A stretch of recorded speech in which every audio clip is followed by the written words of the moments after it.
2019 and new in 2020, because as a result of the work we did here with Economic War Room, the bad guys have realized they've got to change the game, and they have changed the game in 2019 and 2020. Let's get to that update. Okay, so it goes from the voter and the vote to the county, and then the county uploads vote to something called Clarity Elections, for the most part, if ES&S happens to be the private company, and they're 60% of the marketplace, by the way. And the Clarity Elections database is wide open and hackable, and they store it on Amazon Cloud, which is wide open and hackable. So it's a terrible thing. Okay. And that's just one. And it's not that Amazon, by the way, is hackable. It's just the way they've configured it and set it up. It's just like put on top of the mat, if I remember. They've just said they've not chosen to install any of the security software at one or more levels. Well, and Amazon has configured it where it has what's called S3 bucket vulnerabilities. And that is a way that hackers easily go in and can access data and change it and upload it in any way. And they should know better. They should know better. Okay. They should know better.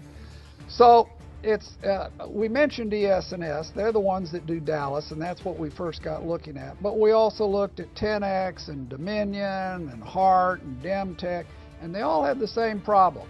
The software all comes originally from a Venezuelan company called SGO Smarmatic that's actually run by a George Soros operative.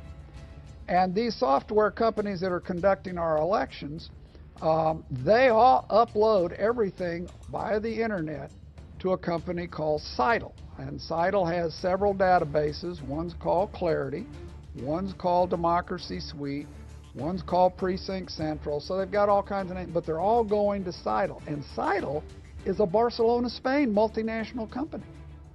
They're housing all of our votes, and they're doing it in an insecure fashion. Can we back up to the George Soros thing? Because all over the internet there's debunking. Oh no, Soros doesn't own the election systems. What you're telling me is that you've identified an individual who is a known connection to George Soros that is running that particular company? Absolutely. He started out with the UN, and when he was ever at the UN meetings in New York, he rented an apartment from George Soros at $7,000 a month. He became the vice chairman of Soros's investment fund. He became the vice president of Soros's quantum fund. He's on the board of Open Society. He's pretty connected, and this guy for certain is running this particular company. He is the chairman of SGO Smartmatic, where all the software originally started. Okay, so that's a red flag there. Keep going. And it's a known fact. Okay. Okay. So that's sort of the way it works. There's SGO Smartmatic, and then there's Seidel. Seidel has all these databases, and then there's all these private voting companies, and they all upload everything to Seidel. So and nothing we've mentioned is American-owned. This is Barcelona, Spain. It started in Venezuela. And SGO Smartmatic is headquartered in London. Okay. Okay.